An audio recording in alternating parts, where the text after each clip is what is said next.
Hello students, आज हम estimation of material cost में नेक्स्ट न्यूमेरिकल लेंगे। वो है calculate the weight of forced crankshaft shown in figure steel weighs 0.0075 kg पर सेंटीमीटर क्यूब। एक क्रैंकशाफ्ट है, मटेरियल उसका स्टील दे रखा है, उसकी जो डेंसिटी है वो कितनी है 0.0075 kg पर सेंटीमीटर क्यूब। तो इसका हमें टोटल क्या निकालना है, वेट। अब हम डायग्राम में देख सकते हैं क्रैंकशाफ्ट में इसके दो व्यू दे रखे हैं, front view and side view. अब इसका जो पूरी क्रैंकशाफ्ट है इसको हम हर एक पार्ट को कैलकुलेट नहीं करके इसके हाफ पार्ट को कैलकुलेट कर सकते हैं। बिकॉज क्रैंकशाफ्ट क्या होती है, ये इसको हम मिड से डिवाइड करेंगे। ये जो एक्स वाई दे रखा है तो इसके जो लेफ़्ट और राइट में जो दोनों पोर्शन है वो सेम है, सिमेट्रिकल है। बट बस डिफरेंस क्या है कि इस पार्ट को 90 डिग्री रोटेट किया हुआ है। जो ये दिख रहे वेट्स ये क्या हुआ है, 90 डिग्री रोटेशन पर है। तो यहाँ से हम देख सकते हैं, पहले हम इसको पार्ट्स को नाम दे देते हैं ए बी। ये दोनों सेम पोर्शन है इसलिए इसको सी दे दिया नाम। ये डी हो गया और ये ई। अब जो ई जो पोर्शन है इसका डायमीटर दे रखा है 16.5, ठीक है। एंड ये सारे डायमेंशन आपके सेंटीमीटर में है और इसकी जो लेंथ है वो 40। अगर इसको हाफ करेंगे तो ई क्या हो जाएगा, जिसका डायमीटर होगा 16 और इसकी लेंथ क्या हो जाएगी 20। अब हम पोर्शन सी को अगर कंसिडर करें तो इसमें क्या है, ये क्यूबॉइड की फॉर्म में। इसके 3 डायमेंशन होंगे। फर्स्ट इसके डायमेंशन हो गया ये 15 सेंटीमीटर। इसकी जो हाइट है वो साइड व्यू में दिख रही है 40 सेंटीमीटर। और जो इसका थर्ड डायमेंशन है वो क्या होगा, ये साइड व्यू में हम देख सकते हैं 20। तो इसके 3 डायमेंशन क्या क्या हो गए, 15, 20 एंड 40। अब अगर हम इसको क्यूबॉइड को रोटेट करें 90 डिग्री पर तो क्या होगा, जो 20 वाला 3 डायमेंशन ऐसे जैसे ये आपके हो गया 40, ये हो गया आपके 15 और जो जेड डायरेक्शन में वो कितना हो गया आपका 20। अगर हम इसको रोटेट करेंगे तो क्या होगा, जो 20 वाला जो डायमेंशन है वो फ्रंट साइड में आ जाएगा। तो इसकी जो ये क्या हो जाएगी, 20 वाला जो डायमेंशन है वो हाइट बन जाएगी। और अगर इसको हम ऐसे 90 डिग्री रोटेट करेंगे तो क्या होगा, ये 15 वाला डायमेंशन आपके फ्रंट साइड में आ जाएगा। तो ये हम देख सकते हैं यहाँ पे ये 15 है और इसकी हाइट क्या है 20। और जो 40 वाला डायमेंशन है वो किधर चला जाएगा, जेड डायरेक्शन में। तो यहाँ पे ये 40 डायमेंशन का दिख रहा है आपको यहाँ साइड व्यू में। क्लियर। नेक्स्ट है ये बीच वाला जो डी पोर्शन है इसकी लेंथ 15 है, डायामीटर इसका 16 है। तो इन दोनों के बीच में देखिए ये लेंथ 15 दिख रही है और इसका डायामीटर 16। अब इधर जो बी पोर्शन है वो 16 डायमीटर है, 20 लेंथ है। इसको रोटेट करेंगे तो सेम रहेगा, ये 16 इसका डायमीटर एंड 20 इसकी क्या हो जाएगी लेंथ। ए पोर्शन है इसका डायमीटर 18 है एंड लेंथ भी क्या है 18। तो इसको रोटेट करेंगे तो सेम डायमीटर इसका 18 और लेंथ 18। तो मीन्स हम क्रैंकशाफ्ट का हाफ क्रैंकशाफ्ट का वेट निकालेंगे, देन इसको ट्वाइस करेंगे तो टोटल वेट ऑफ क्रैंकशाफ्ट आ जाएगा। तो हम सबसे पहले हमने पार्ट को क्या किया, जो फिगर है क्रैंकशाफ्ट का उसको सिंपल पार्ट्स में डिवाइड किया। देन फर्स्ट लिया पार्ट ए। तो पार्ट ए आपका क्या है, आपका सिलेंड्रिकल पोर्शन है जिसका डायमीटर 18 है, लेंथ 18 है। तो फॉर्मूला होता है आपका वॉल्यूम का π/4 d² L। तो यहाँ पे डायमीटर है आपका 18 एंड लेंथ भी क्या है 18। तो हमारे पास आया 1458 pi centimetre cube volume. Same B के लिए डायमीटर है 16 और लेंथ है 20। तो ये आया 1280 पाई सेंटीमीटर क्यूब। अब जो सी जो पोर्शन है उसको हम एक बार कैलकुलेट करेंगे, देन उसको टोटल में ट्वाइस कर देंगे। तो सी जो पोर्शन है इसमें 3 डायमेंशन आपको जैसे बताया था पहले, तो 15, 20 एंड 40। अब क्यूबॉइड के वॉल्यूम निकालने का फॉर्मूला क्या हो जाएगा, इसका length into width into height. तो ये तीनों डायमेंशन को मल्टीप्लाई किया तो 12,000 सेंटीमीटर क्यूब हमारे पास आ गया इसका वॉल्यूम। देन पोर्शन डी, इसका डायमीटर 16 है एंड लेंथ है 15। तो इसका वॉल्यूम ये आ गया। अब ई पोर्शन के लिए डायमीटर तो 16 है, लेंथ क्या हो जाएगी 40 की हाफ, बिकॉज हम हाफ पोर्शन कैलकुलेट कर रहे हैं इसका। तो 40/2, तो ये आ गया आपके पास 1280 पाई सेंटीमीटर क्यूब। अब वॉल्यूम ऑफ हाफ क्रैंकशाफ्ट क्या हो जाएगा, A plus B, C two portion में है तो twice of C plus D plus E, तो ये टोटल वॉल्यूम आ गया 39645 सेंटीमीटर क्यूब। वॉल्यूम हमारे पास आ गया, डेंसिटी दे रखी है, तो वेट क्या हो जाएगा। अब ये हाफ क्रैंकशाफ्ट का वेट आया, इसको हम क्या करेंगे, डबल करेंगे, बिकॉज हमें टोटल वॉल्यूम ऑफ क्रैंकशाफ्ट निकालना है, तो वो हमारे पास आ गया 79290 सेंटीमीटर क्यूब। अब वेट निकालने के लिए वॉल्यूम को डेंसिटी से मल्टीप्लाई कर देंगे, तो डेंसिटी दे रखी है 0.0075 kg पर सेंटीमीटर क्यूब, तो ये हमारे पास जो वेट आएगा डायरेक्ट किस में आएगा, kg में। तो volume of weight of crankshaft क्या आ गया, 594.68 kg। नेक्स्ट न्यूमेरिकल है, find the volume of stuffing box gland as shown in figure. अब ये एक स्टफिंग बॉक्स ग्लैंड का फिगर दे रखा है, इसका हमें क्या निकालना है, वॉल्यूम। सबसे पहले सेम चीज़ के इसको ड्राइंग को सिंपल पार्ट्स में डिवाइड करेंगे। तो सबसे ये जो दो फिगर दे रखे हैं इसमें आपका क्या हो गया, ये आपका फ्रंट व्यू हो गया यानी एलिवेशन हो गया, और ये आपका हो गया इसका प्लान। क्लियर। अब प्लान में क्या है, ये जो अपर पोर्शन है ये क्या है, इलिप्स की फॉर्म में है, इलिप्टिकल है, तो ऊपर हमें टॉप व्यू में क्या दिखेगा, इलिप्स दिखेगा। इलिप्स में दो एक्सिस होती है, एक मेजर एक्सिस और एक माइनर एक्सिस। जो इलिप्स बनता है क्या होता है, उसमें सर्कल में जैसे मेजर माइनर आपकी बराबर होती है, डायमीटर होता है, इस इलिप्स में क्या होता है, एक मेजर एक्सिस इसको नाम दे दिया ए और एक माइनर एक्सिस इसको नाम दे दिया बी। तो इसको हमने नाम दे दिया पार्ट ए। पार्ट बी हो गया आपका ये वाला पोर्शन, ठीक है, जो आपका सिलेंड्रिकल फॉर्म में। पार्ट सी हो गया अंदर जो ये होलो पोर्शन है। पार्ट डी दे दिया ये जो होल्स दे रखे हैं, दो पोर्ट होल, ये हो गया पार्ट डी। तो ये दो क्वांटिटी में है इसलिए ये डबल हो जाएंगे।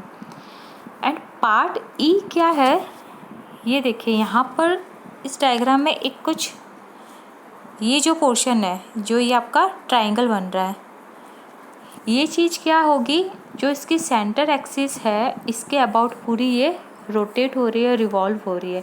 तो इतना जो एरिया है उस एरिया का क्रॉस सेक्शन क्या है, ट्रायंगुलर, और ये क्रॉस सेक्शन जो ट्रायंगुलर क्रॉस सेक्शन है ये पूरे इस एक्सिस के अबाउट क्या हो रहा है, रिवॉल्व हो रहा है। ऐसे फिगर्स का वॉल्यूम निकालने का एक न्यू मेथड है जिसको कहते हैं गल्डिनस रूल, वो इस न्यूमेरिकल में हम डिस्कस करेंगे। तो हमारे पास टोटल हो गए 5 पार्ट्स। तो सबसे पहले पार्ट ए का निकालेंगे वॉल्यूम। पार्ट ए क्या है, इलिप्टिकल पोर्शन। अब इलिप्स का वॉल्यूम निकालने का फॉर्मूला होता है pi A B H, where A is the semi major axis and B is the semi minor axis. यानी जो इलिप्स होगा उसकी मेजर एक्सिस को क्या कह दिया है, 2a। तो a क्या हो जाएगी, सेमी मेजर यानी मेजर एक्सिस का हाफ, और माइनर एक्सिस को कह दिया है 2b, तो b हो जाएगा माइनर एक्सिस का हाफ। तो ये हो जाएगा, a हो जाएगा आपका 20 का हाफ यानी 10, एंड b हो जाएगा 10 का हाफ मीन्स 5 सेंटीमीटर। हाइट है इसकी वो हमें सामने इस व्यू में दिखेगी, ये दे रखी 2 सेंटीमीटर। तो सारी वैल्यू रखेंगे तो वॉल्यूम ऑफ इलिप्टिकल पोर्शन आ गया 100 पाई सेंटीमीटर क्यूब। अब बी आपका सिलेंड्रिकल पोर्शन है जिसमें हम इसको सॉलिड कंसिडर कर रहे हैं विदाउट होल, क्योंकि होल का हम अलग वॉल्यूम निकालेंगे और उसको देन माइनस कर देंगे। तो बी के लिए जो डायमीटर है वो कितना है, यहाँ से यहाँ तक 10 सेंटीमीटर, और इसकी जो लेंथ हो जाएगी या हाइट हो जाएगी वो कितनी हो जाएगी, from this end to this end यानी 6 सेंटीमीटर। तो वॉल्यूम ऑफ बी आ गया। इसी तरह वॉल्यूम ऑफ सी के लिए क्या हो जाएगा, अंदर आपको डायमीटर दे रखा है 8, और इसकी हाइट क्या ले लेंगे क्योंकि होल थ्रू है आपका, तो ये पूरी हाइट आ जाएगी 6 + 2 मीन्स 8 सेंटीमीटर। तो 128 पाई सेंटीमीटर क्यूब आ गया volume of C. Part D के लिए, अब ये डी क्या है, बोल्ट के लिए होल दे रखे हैं, तो इसका डायमीटर 2 है एंड हाइट या लेंथ भी क्या है 2, तो π/4 2 स्क्वायर इंटू 2, आगे मल्टीप्लाइड बाई 2 कर दिया बिकॉज जो होल है वो कितने क्वांटिटी में 2।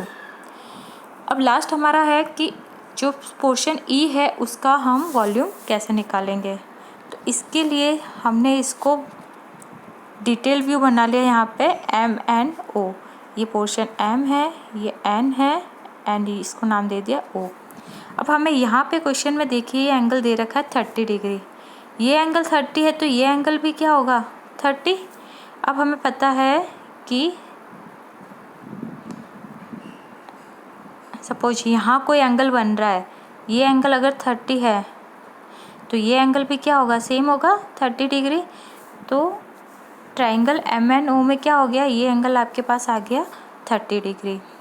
अब ON की साइज कैसे निकालेंगे, ये टोटल साइज है 10, ठीक है, और अंदर जो इसकी साइज है वो कितनी है 8, तो 10 का हाफ कितना हो गया, ये आप सपोज आपकी सेंटर लाइन है और यहाँ पर ये 2 लाइंस दे रखी है, हमें निकालनी ये डिस्टेंस यहाँ से यहाँ तक हो गई 10 का हाफ मीन्स 5 एंड यहाँ सेंटर लाइन से यहाँ तक हो गई 8 का हाफ मीन्स 4, तो पीछे रिमेनिंग ये डिस्टेंस कितनी बची 1 सेंटीमीटर, तो वो 1 सेंटीमीटर क्या हो जाएगा ON। क्लियर। अब हमने यहाँ पर ये बना दिया, तो इस डायग्राम से हम क्या निकाल सकते हैं, हमें क्या निकालना है इसकी MO डिस्टेंस, बिकॉज ये क्या है इसकी हाइट हमें क्यों चाहिए, क्योंकि हमें गॉल्डिनस रूल में इस ट्रायंगुलर पोर्शन का क्या निकालना पड़ेगा एरिया, और एरिया हमें पता है क्या होता है ट्रायंगुलर का half into base into height. तो एंगल के सपोर्टिंग ये डायमेंशन हो गया बेस 1 सेंटीमीटर, तो हमें क्या निकालनी है ये हाइट। अब इस हाइट में और इस बेस में कौन सा रिलेशन हो जाएगा 10, तो 10 30 डिग्री क्या हो जाएगा H/1, तो यहाँ से हमने निकाला 10 30 डिग्री हो गया आपके H/1, H यानी MO, तो यहाँ पे MO हमारे पास आ गया, इसको सॉल्व करेंगे तो 0.58H, तो ये आ गई हमारे पास इसकी हाइट। फॉर्मूला लिख दिया, बेस हो गया आपके पास ON एंड हाइट हो गई हमारे पास MO, तो दोनों की वैल्यू रख दी, तो हमारे पास एरिया ऑफ ट्राइंगल आ गया 0.29 सेंटीमीटर स्क्वायर। अब गॉल्डिनस रूल समझने के लिए हमने क्या किया है, यहाँ पर सेंटर लाइन जिस एक्सिस के अबाउट कोई भी रिवॉल्विंग पोर्शन रिवॉल्व हो रहा है। अब गॉल्डिनस रूल क्या कहता है कि अगर कोई भी पोर्शन, उस पोर्शन का कोई भी शेप हो सकता है, चाहे तो वो ट्राइंगल हो सकता है, चाहे वो एक फिलेट हो सकता है, रेक्टेंगल हो सकता है, वो अगर किसी एक्सिस के अबाउट रोटेट कर रहा है तो उसका हम वॉल्यूम कैसे निकालेंगे कि volume of that portion equals to area of that portion. यहाँ पर एरिया हमारे पास क्या है ट्राइंगल, तो यहाँ पे हो जाएगा एरिया ऑफ ट्राइंगुलर पोर्शन यानी रिवॉल्विंग फिगर का एरिया क्या है वो इनटू पाथ ऑफ सेंटरॉइड।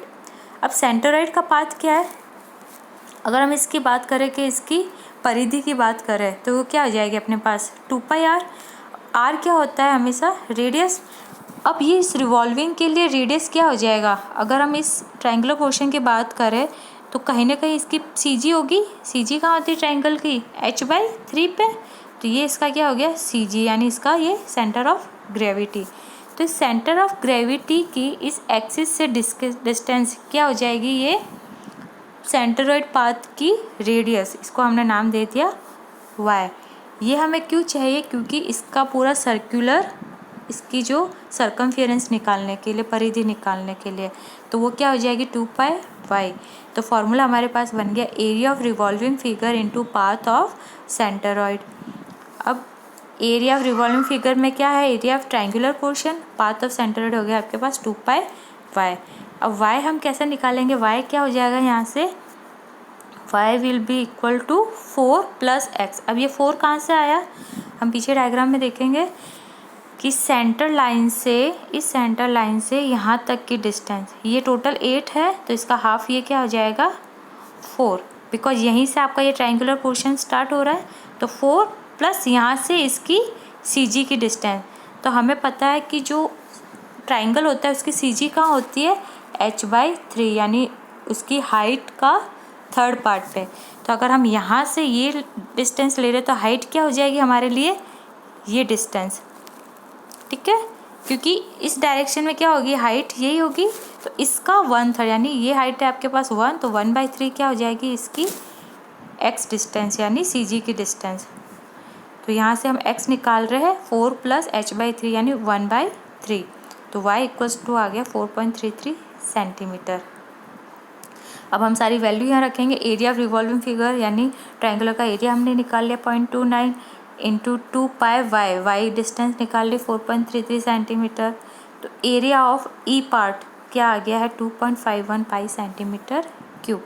अब हम टोटल वॉल्यूम कैसे निकालेंगे, हमने निकाला पार्ट ए का वॉल्यूम, तो volume of total stuffing box gland will be equal to volume of A, ठीक है। देन बी हमारा सॉलिड है पूरा यहाँ से यहाँ तक, तो इसका निकाल दिया। ये ए पार्ट का वॉल्यूम आ गया और ये बी पार्ट का, तो volume of A plus volume of B. अब सी क्या है, होलो पोर्शन है, तो होलो ये थ्रू है तो इसको हम क्या कर देंगे माइनस। डी भी बोल्ट होल है तो इसको भी क्या करेंगे माइनस। अब हमने जब सी का पोर्शन माइनस किया तो ये जो पोर्शन बच रहा है कहाँ से, कि ये यहाँ से यहाँ तक बी का था और ये सी हमने यहाँ से यहाँ तक माइनस कर दिया, तो ये जो ट्रायंगुलर पोर्शन बच रहा है इस ट्रायंगुलर पोर्शन का ही हमने एरिया निकाला था थ्रू गॉल्डिनस रूल, यानी वी ई जो वॉल्यूम निकाला था, अगर इसको भी हम माइनस कर देंगे तो क्या आ जाएगा total volume of stuffing box gland. तो देखिए यहाँ पे v क्या हो जाएगा, V A plus V B minus V C minus V D minus V E. इन सबको सॉल्व करेंगे तो volume of stuffing box gland आपके पास आएगा 363 सेंटीमीटर क्यूब। Thank you.